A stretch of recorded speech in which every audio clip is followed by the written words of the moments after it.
He was a morbidly obese surgeon destined for an operating table and an early death. Now he's a rebel MD who is fabulously fit and fighting to make America healthy again. This is Stay Off My Operating Table with Dr. Philip Ovadia.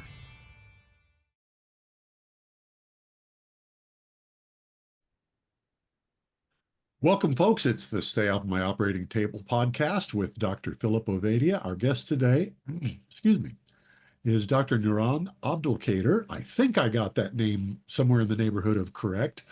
And Phil, before we started, I said to you, I'm sorry I didn't do my homework and I don't know anything about her. And you graciously forgave me for that. So I'm now going to turn it over to you. Yeah, perfect. And what I said is don't worry about it. There's maybe not a whole lot of background on Nouran, but this is going to be one of those episodes that I'm confident in a few years we're going to be able to say we had her on before she was well known, but she's certainly on her way there. Nouran is, I would say, one of the rising stars in metabolic health, still a little bit early in her career, but also has a very interesting life journey around this that excited to discuss and hear about today. With that, Nouran, I'll turn it over to you. Why don't you give a little bit of your background, talk about maybe your personal and professional journey and how you got interested in metabolic health. Yes. So regarding myself, I studied medicine since I was 18. I started med school. I finished at 25. Then I was top scoring in my university. So I got a residency and then I started working as emergency medicine resident. And then I was lecturing as well. I was an assistant lecturer in a university and I was doing a lot of research. And I was so much believing in every research I'm doing and in every paperwork I'm reading. And then I then worked around 7 in emergency medicine, and then I would travel to UK to work to start GB training. Started GB training, and I'm currently about to finish the GB training. How I got into metabolic health, it's a medical condition that I went through. As a child, my parents were doctors. My sister was a doctor. All my family were doctors and professors, and it was so much immersed in the medical point of view of the in the research, in the medical language. And as a child, I had a lot of health issues related to skin. I had eczema, I had urticaria, I had asthma, and then I was treated very kind of in a way. My father was a pediatrician, so I was given a lot of antibiotic, a lot of inhalers, and I was like every night they panic, take me to the hospital, shortness of breath, asthma, and nothing was mentioned about nutrition. But I was suffering as a child, a lot of asthma, a lot of urticaria, a lot of eczema, a lot of skin issues, until I left my country. My parents died. Both of them died. One heart attack, sudden heart attack. My mom and my father died of cancer, despite they were eating very healthy organic food, nothing, no additives, and they were lean. They were not overweight or anything. And then left my country, and I moved to another country, which is the UK. I started searching how to eat, what to do, because I was following them in terms of food wise. And then I started looking at the 5 different fruits and vegetables, and I used to do this. I try to avoid bread, avoid also sugars. I try to avoid gluten as much as I can, but I was eating sugary stuff sometimes. And then I had an autoimmune condition called vitiligo, which is horrible. It is disfiguring, and it started in my neck, and then it looked like it was very disfiguring to the point that everyone was looking at me in the street, this, what is this, or kind of. And then I went to dermatology, and I was terrified what's happening. It was in my shoulders and my neck. And then the dermatologist, he's 31-year-old in the career. He is a kind of professor, and then the nurse told me, this is the best dermatologist ever in the UK. No one is better than this one. He knows everything. I'm going to get him for you, and he's going to examine you, then say what's going to happen with you. And then he told me, no hope, no treatment. All we can do is steroid, which can lead to a lot of different bad issues like hypertension, heart problem, a lot of different complications related to steroid, and it's very disfiguring and expected to go everywhere in your body. It's going to be everywhere. This is a skin condition, right? Skin is called vitiligo. It's autoimmune condition. It's Right. disfiguring, in which the skin loses its pigment and turns into milky yeah. white patches. Yes. You Right. know, Michael Jackson, he had the same issue. Yeah. I think, yeah. And then the dermatologist, the nurse told me, this is the best one ever. You can't see anyone privately. This is the best one to see. Then in NHS, she noticed I was crying. I was like shocked. And then he came and he told me, no treatment. It's only steroid, and we don't recommend it anymore because it has a lot of side effects. There is an option to get something, cytotoxic cream called Roxotop, which is very expensive. I managed to buy it, and it's cytotoxic, so it has a lot of side effects. And then there's radio UVB light, like radiation therapy. So you stand in the middle of the radiotherapy and you get, every time I go into the radiotherapy, I come back with my skin, lesions in my skin. So it was horrible. I was crying all the time. What I'm going to do? I was avoiding people, avoiding going out. I was going to work, but I was putting a lot of cream to cover it. And then the cream was fading away. So I had to like go to every 5 minutes to check if it's faded away. Because if there's anything in the face, people look and stare and they give you looks. So I didn't like, yeah. Aside from just being a doctor trying to treat people, looking like that. Yeah. I can imagine. It's terrible. It's terrible. Especially in my situation, I'm not used to be like disfigured. It's for me. And he told me it's going to be everywhere in your body. It's going to. And then I went out of his, and he gave me a leaflet what to eat. Okay. So I tried to follow the leaflet. I read through the leaflet full of fruits and vegetables. So and then I used to tell people red meat is inflammatory. Don't eat red meat. And I used to believe in it. I used to read the research, believe in every word. Dark chocolate is nice. Rice is very nice. Stuff like this. I used to read this stuff, and gluten-free bread is nice. Brown sugar is good for you. Stevia is nice. I used to believe in the research paper I read. And then I went home and I was devastated because he told me no treatment and it's going to go everywhere and you have to live with it. And this guy has 31-year experience in this specific field, vitiligo. He's very specific in his experience. And he was very confident, sincerely confident in the way he was talking to me. So I am a neurodiverse individual. My brain deviates a lot. I'm not a kind of neurotypical. So I started searching and looking. And then I tried to follow the advice of fruits and vegetables. And every time I go, I buy all the fruit and vegetable around different kinds and go back home and try to eat it. I get worse. Every time I get worse. It's getting worse. It's getting in my face, in my neck, around my eye, around my mouth. So I was like, what should I do? I was getting the carnivore videos on my phone at the time, but I didn't. I said, still, what's carnivore? Red meat is inflammatory. I didn't like. Then I was on a fasting month. Usually it's related like dry fasting months. And I ran out of the fruits and vegetables. I was so tired to go and buy the stuff. So I said, I'll fast for this month and I will not going to buy any. I have enough meat and all the protein in the fridge, and I'm not going to buy any new fruits and vegetables. I was tired. So I didn't buy. And this month, with the fasting and with the meats, without the fruits and vegetables, but I was eating dairy at the time, my face healed without any cream, without any $2,000 cream called the Roxotop cream.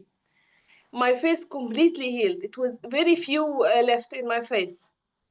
So I started thinking, what is this? Is it related to the fruit and vegetable? What's happening here? Is it toxin, the fruit and vegetable? Maybe I should buy organic food. So I started buying organic food. Wait a minute. I want to make sure you did this fast, not so much because you thought it was going to be good, just simply because you happened to have nothing but meat and you just said, all right, that's what I'll eat for a while. Yes. It was kind of more just default. Okay. It's default. It's 1 month fast. It's every year there is 1 month fast. This is the kind of way some people do. Oh, Ramadan. Yeah, it's Okay. what All I right. was doing. And then I ran off the fruit and vegetable at that month. And I was Ah, tired. I was extremely tired. I said, I'm not going to buy this. I'll just keep eating after the fast because I was working, having on calls, having shifts, night shift, morning shift, and I was tired. So I said, I'm going to leave this now. I didn't get any leave or anything. I was working natural normally because I felt like if I stay at home, I get mad. I go mad. oh, So I was like, I should go to work. So I went to work and I was fasting in this month. And then my face healed. So I started thinking, is it related to the, maybe it's not a good type of fruit and vegetable. Maybe I need to buy organic food. Because I couldn't believe carnivore. I couldn't believe the idea of eating meat. So I said, I'm going to buy organic food. I started buying organic food and still I'm having, after certain type of even organic food, I get rashes. I get some worse stuff in my skin, and especially after dairy. After dairy yogurt or anything, I get much worse. So I started looking again and again, and then searching about carnivore, and then how the how carnivore can provide us with B vitamins, which is good for the AB genes, and AB genes are good to prevent cancer and autoimmunity, keep each cell in its right path through the B vitamin, which is which is very good and very abundant in the carnivore diet, especially liver and all the animal organs. So I started also searching about the theory of cancer and how sometimes it lives on glucose, Dr. Thomas Seyfried, and how and glutamine and how preventing carbs can stop these. And then I started linking it all to what happened to my family, because most of my family died of metabolic stuff. My father was a brilliant pediatrician, but he believed in medicine so much and he died of cancer. And my mom also was a brilliant scientist and doctor, and she died of a sudden heart attack. So I started thinking about all these stuff and how it's related to the carbohydrates, and also the toxins in the food, because you can get cancer if you have a lot of toxins in the food, in the plants, and then the toxin can lead to abnormality in the AB genes. So the carnivore reverse, it prevents cancer by providing the good active B vitamins, which keeps the AB genes and prevent the cell from diverting from its natural pathway to another type of cell. And also, if it happens cancer and it happens in our body, it just kill it because you don't feed it. You don't give it any sugar. There's no sugar. You don't give it any glutamine. And there is no toxin to make this worse, because toxicity makes it worse.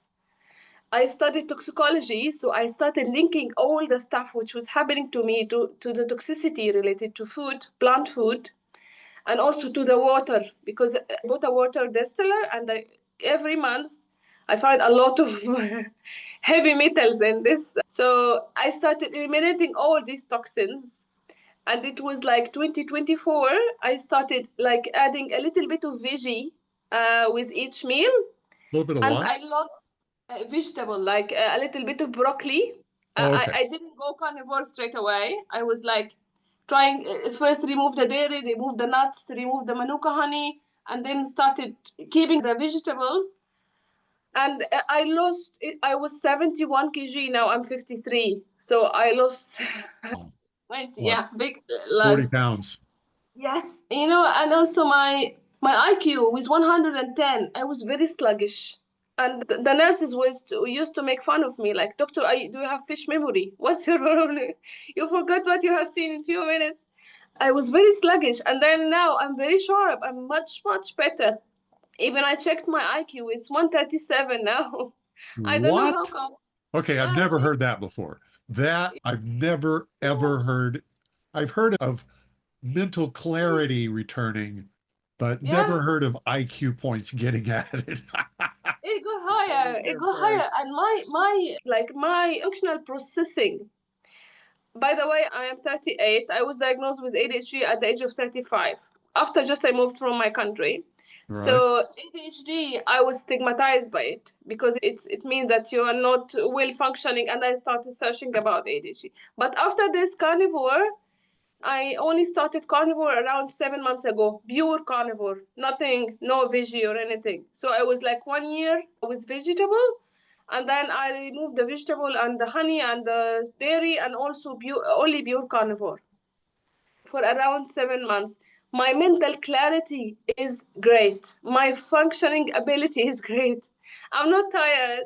I'm not in pain. I'm not foggy. I'm not depressed. I'm learning all the time, like 24-hour a day. I'm looking at new things in every aspect. I'm so happy. My mood is much, much better after doing this. I don't know. I think the toxins and the carb interfere with the brain functioning, interfere with the neurotransmitter, causing the brain fog, causing the low mood. I always been told by my family that we are a family of depression. We need to eat fish once a week. We need Yeah. to drink green tea after each meal. We need to do this, we need to do that. But it never worked. I was following all these stuff, but I was depressed. After I started this carnivore, and now I'm 7 months, my hair is much better, thickness kind, my skin is much better, my face completely healed, my neck even healed. It's not, there is a little bit changing color, but it's not, you can't see it. I don't have to cover it. I used to put tattoo, makeup.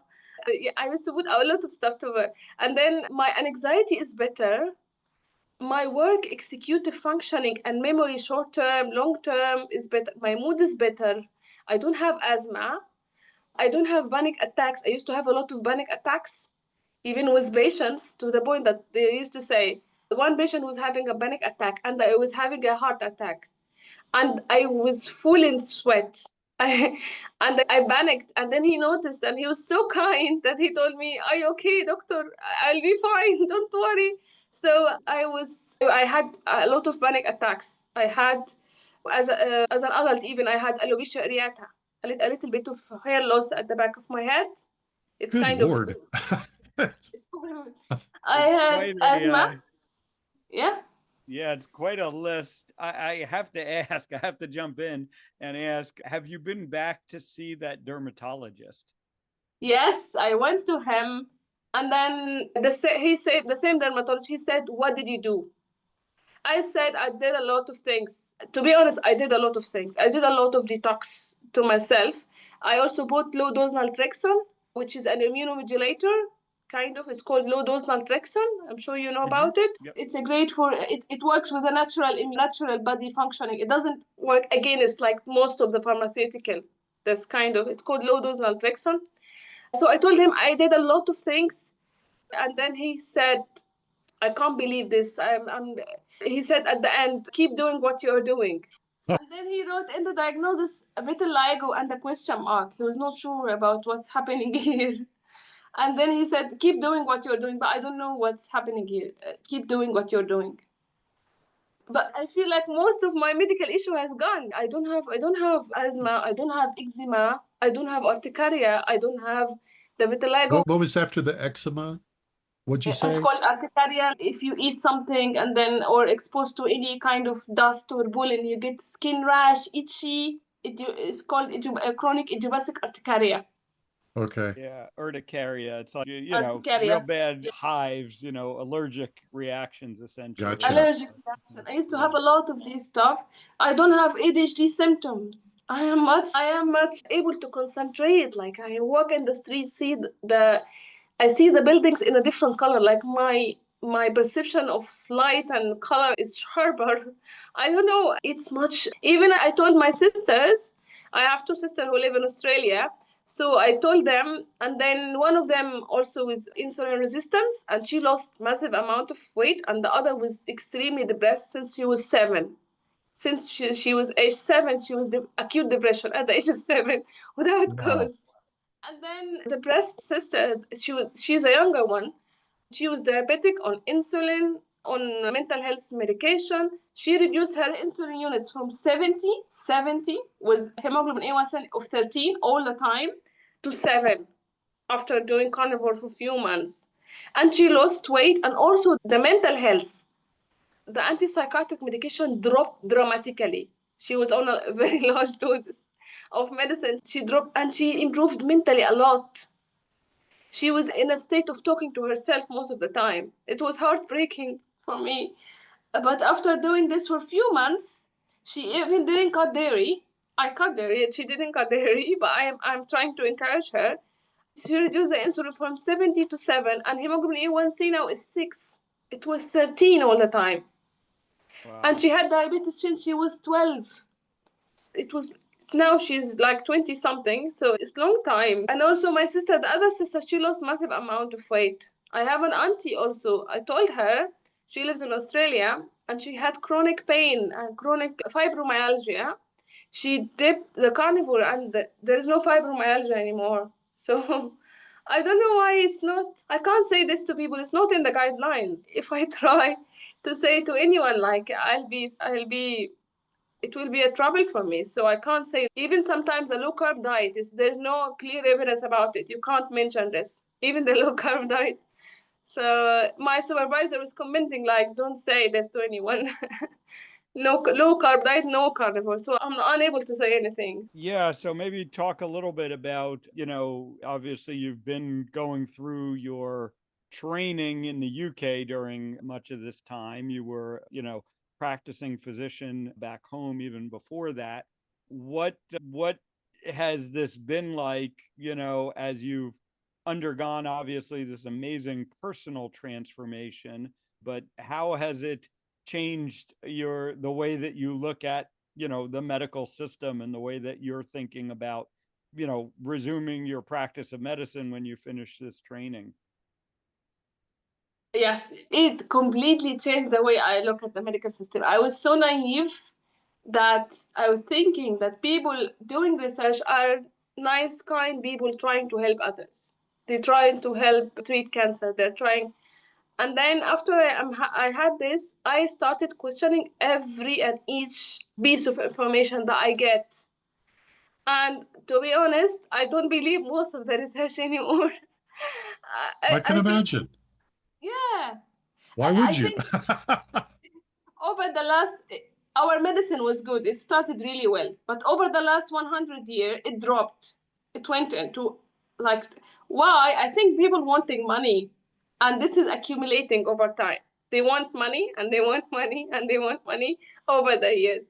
But it started well, the modern medicine. And there is a previous philosophies and good way of practicing medicine, like the mind and gut connection, and how every illness comes from the gut. This is a really real thing. It was in the past, but over the last 100 years, this dropped because of money. And to be honest, I sometimes feel guilty if I have to do something that I'm not convinced with, like prescribing steroid to someone. And I can't say. Sometimes I can give hints, like, why don't you try low carb diet? And there's some evidence around low carb diet. It's not completely against the research, but the carnivore, there's no evidence. I can't say it at all. But maybe reducing the carbs can help people. So sometimes I say this. But the way I look at the medical teaching, and I studied medicine for 20 years, 20 whole years, from 18 to 30. I'm still studying it. And then after having this condition, like around 2 years ago now, my way of seeing the guidelines and my way of seeing the whole medical education changed drastically. Now I see the guidelines as torture to people. It's not to help people. Most of it either done by people who don't know, who are ignorant or naive. They sincerely kind, but they don't understand, or people who want to harm. I don't know. When I'm reading it, I'm not convinced by most of it. But what can you do? I mean, I can't change the world, but from my side, I can give hints, indirect hints to people, but I can't say directly anything. But the reality is, Yeah, you've done a study with a cohort of one yeah, that's I had a friend in a different area. He would say, all your theory is no good because I've got experience. My yes, experience proves your theory is faulty. yes, yes. This is, I'm trying to remember Maria, what was her name, Phil? Maria, Emmerich. this, Yeah. oh, Yeah. I've gone Maria blank. Emmerich. Yeah. Maria Emmerich. I thought I'd never heard such a list of health issues in one person. Maria was the winner. I think Nouran has now moved to the top of the list of medical problems resolved with nothing but a better diet. Yes. It's Yes. astonishing. It's It's everything starts in the gut. The old statement say everything starts in all the illnesses start in the gut. That's true. Because if I eat something not I'm not supposed to eat straight away, everything goes bad. Everything. When I stop doing this stuff, when I'm fixing my gut, so all the diseases are going away now. So everything starts in the gut, and this was said 300 or 200 years ago. But now no one believes in this. Everyone believes in a specific medicine, specific drug, specific. yeah. So yeah, Well, Yeah, you're kind of preaching to the choir. yeah, one of the things that was interesting to me, when you were talking about, seeing that dermatologist and the vitiligo, and what, caught my attention was he did give you a list of foods to eat. So there was some acknowledgement, at least, that yeah, what, this may have something to do with what you're eating. Excuse me. Unfortunately, his, and not only his, but, the system's perception of what are the good foods to eat, sometimes can be wildly off target. But, at least there was a connection, right? Because all too often in our medical system today, it's not even considered that, what we're eating can be affecting our health. yes, we are what we eat, and we are made of meat. We are made of meat and some fat and some electrolyte and some trace element and water.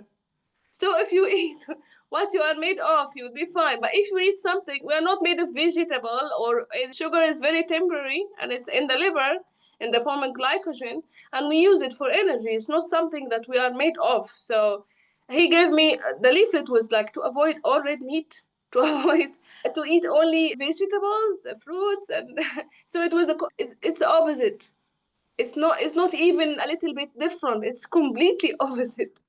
I don't know why I don't know what's happening in the area of nutrition research, but I think there should be a more emphasis on it to be more real, kind of based on maybe it's not based on randomized control trial. I did research. To be honest, I don't believe in randomized control trial. It's nearly impossible to bring two people and then to fix everything and then to change one variant and see how it goes, because we change every 1 second or 10 seconds. We change from inside outside. We are changing human beings. So how come? It's nonsense, this kind of randomized control trial. So the research should be based on people experienced. I don't know why. I used to believe in research so much. I did research myself, but now when I read through the papers, I feel most of it is not real or based on the interest, like someone who is interested in benefiting from something, from a drug, from reading something. Wow. Yeah. Yeah, I think over and over what we see in the nutritional research field is just that there is such a deep seated perception of what the truth is. And all of the research goes towards just reinforcing what they already believe to be true. And, we know that's the opposite of science, right? Science Mm. is supposed to be proving yourself wrong, right? You come up with a hypothesis and you run these experiments to try and prove that you're wrong. And if you do it enough times and can't prove that you're wrong, then you might finally accept that you might be right, and we've had, Gary Taubes on recently talking about this. And of course, he's done extensive work on it, but we've now got into a place where science has shifted towards you believe something to be true, and now you're running the experiment to prove that it's true. And you Yeah. design the experiment in a way that's going to give you the best chance of proving that it's true. And we end Yeah. up just not learning anything because of that. So it's a very, deep rooted problem, especially. And I think the nutritional research field is one of the worst examples of this. Maybe talk a little bit about what having gone through this amazing transformation, having gone through everything that you've done, how you envision your career from here. How are you going to integrate this and move forward with your career?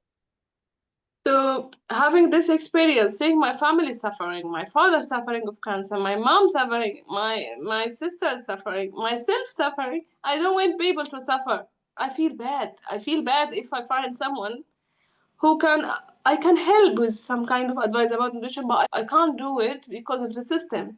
So I'm hoping to maybe move to another place in which there's a little bit of more autonomy, so I can discuss my nutritional views. And I feel guilty sometimes, but the point that I can't change it on my own. I can't say something against the guidelines.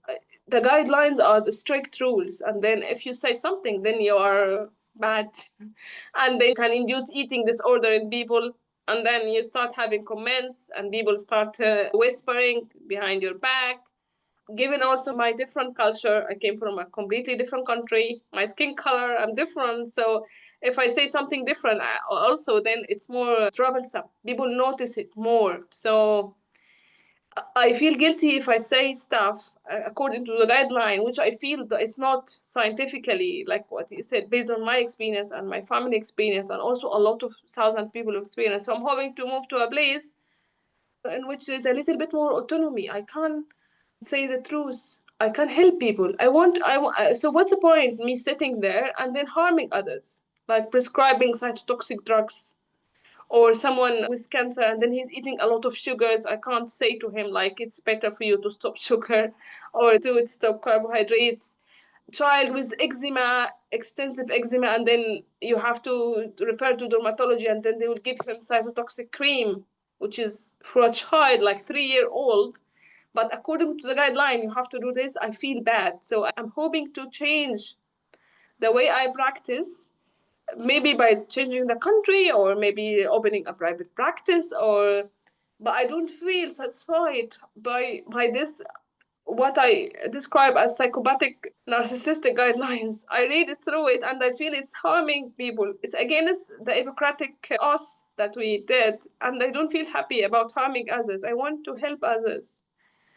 But I couldn't find the system which can help me with this. But I'm hoping in the future I can move to a place or maybe a country or maybe a different work environment in which I can do this freely in order to help others. This is why I feel like this is my mission. I feel like this is why we're as human, as living in this earth, to help each other, to be kind to each other. Yeah, I'm hoping to do this. Yeah. Explain explain possible consequences in your profession for guiding your patients based on your own experience rather than but by going against the guidelines. What are the consequences? There's no one. My GB. I went to my GB and then I did ask him for something which was not in the guideline. He said, "No way, I'm going to unfollow the guidelines." So you have to follow the guidelines. If you don't follow the guidelines, then you can be reported to the General Medical Council, which can be, for me, there's nothing that I'm following the guidelines until now. But others, like who had the experience of not following the guidelines or guiding people based on their personal experience, and they get maybe a lot of losing the license. And some of them have families and have kids and have mortgage, for example. They lose everything, and it's terrible. It's, you can't, especially if you are a man and having family responsibilities, and then you lose your license. It's horrible. You lose your job, basically. So there's no way anyone can unfollow the guidelines or say something different. It doesn't happen here. And if it happens, then you are at risk. So even if you know the truth, you can't say it, which is terrible. Which is terrible, yeah. Yeah, unfortunately, it is something that we see. I mean, you may be currently, with the NHS in the UK, it may be one of the more extreme examples of this, but we've seen this, over and over again. And, many of us are cognizant of some of the trouble that physicians like Tim Noakes and Gary Fettke went through. But, I am optimistic that there's starting to be maybe a little bit more latitude. You look in the UK there and what David Unwin has been able to do and starting to change the system. And then here in the US, thankfully there's a strong metabolic health community that we are all available and able to support each other. And, you and I were fortunate to meet a few months ago when I was over there, and through some of those connections, and the community, will continue to build. So I'm optimistic, because there are younger physicians like yourself coming up through the system. That certainly makes me optimistic that we're going to be able to get change. And, maybe talk a little bit. I'd like to hear maybe some more about the social aspects of this from your standpoint. And, thinking about friends, you mentioned a lot about your family, and it sounds like they have been receptive to this.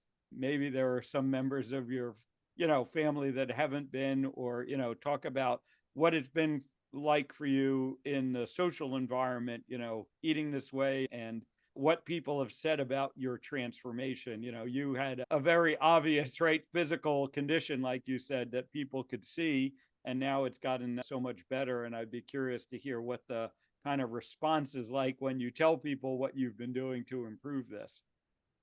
Yeah, I've been telling my friends about this. I had a friend who's 200 kg. She was very overweight, but she's or 150 or something, but she's very strong, muscular.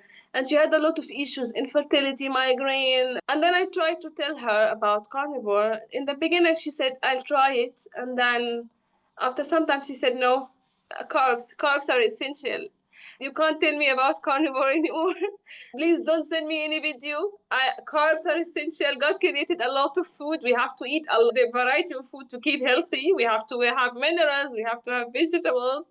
And she stopped. She didn't like me sending videos. So I said, I'm going to stop the videos for her. I tried to help her, but she didn't. She was not recipient.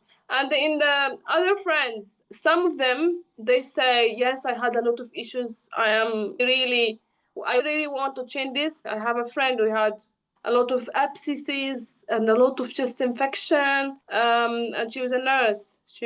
And then she said, I really want to try this. And I had another friend she was very young. She was 31, 32, and she's having congestive heart failure or something. God. Yeah, she was very young. And then I told her, come. She said she was vegetarian, and because of religious reasons. So I tried to convince her. So I said, okay, why don't you look at this YouTube video and this YouTube video? I told her I was in your position. I was very sick. Why don't you try? And then after a few months, she told me she dramatically improved, and she followed. She just listened to the videos and started the carnivore. And then I seen her after 3 months, 4 months, and she said she was very grateful because I told her, and she did the carnivore, and she improved. Her heart condition improved. She was puffy. She looked edematous, because of the heart failure. She's 32 or something. So she told me her face looked better, and she told me she improved as well. Her laughs improved. And in terms of the social environment, if I go to a restaurant or I go to the doctor's mess, it's full of pizza. It's full of chips, So I try to avoid going there. But every day, if I go to any meeting or any place, it's full of either pizza or chips or cook. Yeah. So it's a little bit. It's not hard for me to avoid. I don't feel any craving at all. But I feel odd if I'm not eating anything and everyone is eating. So I tell them that I'm fasting. Yeah. There you So, go. but in every place, in the hospital canteen or a doctor's mess or any social event, it's a lot of pizza, a lot of sugars, a lot of sweet things. Yeah. It's Wow. And everyone is overweight, inflamed, face inflamed, looking depressed.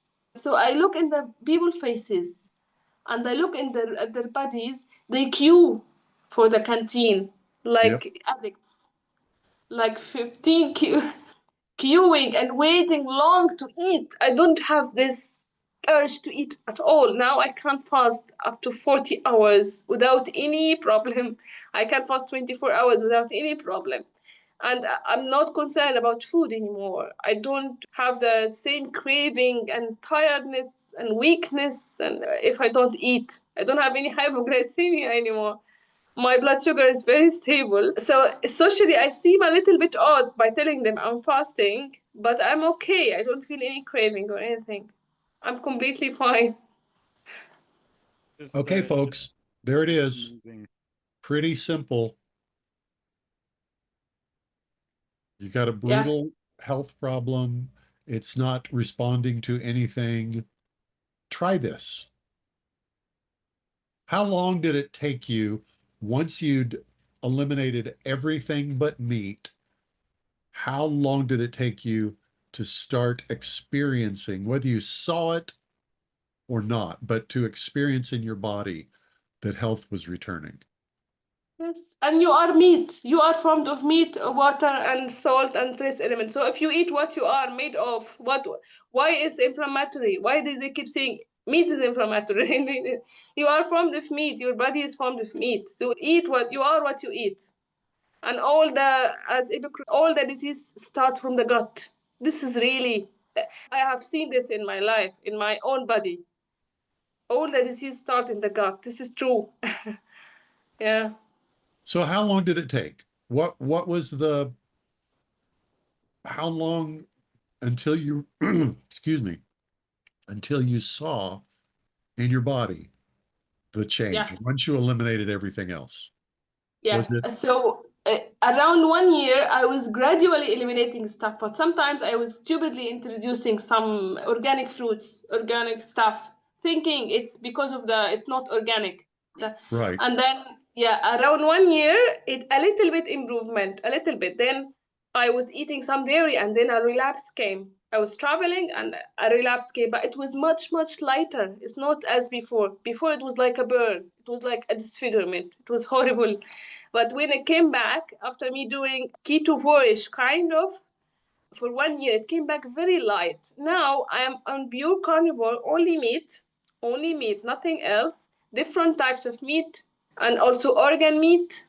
And then I'm only on only meat for around 7 months. Dramatic improvement. I don't have to cover anything. I'm not putting any makeup. I don't have to put tattoo before going out. I don't have to wear like stuff which cover every part of my body and shy away and hide from people so they don't see me. And around 7 months, there's a little bit in there, but it's very fading. It's fading. The color is returning to normal. Yeah. I feel like it's a great achievement. I feel really, yeah, Obviously. Yeah, I'm proud of it's myself. Yeah, I managed to go through this alone, so I'm proud of myself. Yeah. no, truly awe-inspiring, I would say. And so I know that I'm looking forward to following, your career and where you go with this and where it takes you. If people want to follow along with you, connect with you, where can they do that? Yes, I have my LinkedIn account. It's called Nouran Eldali. It's on LinkedIn. Yeah. That's the We'll best make place, huh? Yeah. Yeah. All we'll right, make very good. sure to get that in the show notes. We will make sure that the link shows up in the show notes. Our guest has been Nouran Abdelkader. She is a doctor practicing or studying in the UK. It sounds like if you're in the UK, you're probably not going to get the guidance you need from your doctor. And that's reality in the US as well.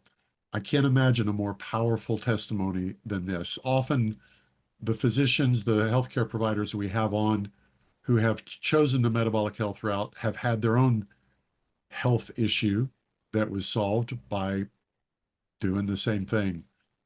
But I don't think I've heard such a litany of health problems that were all resolved in one body by eliminating everything. But would you say meat, salt, and water?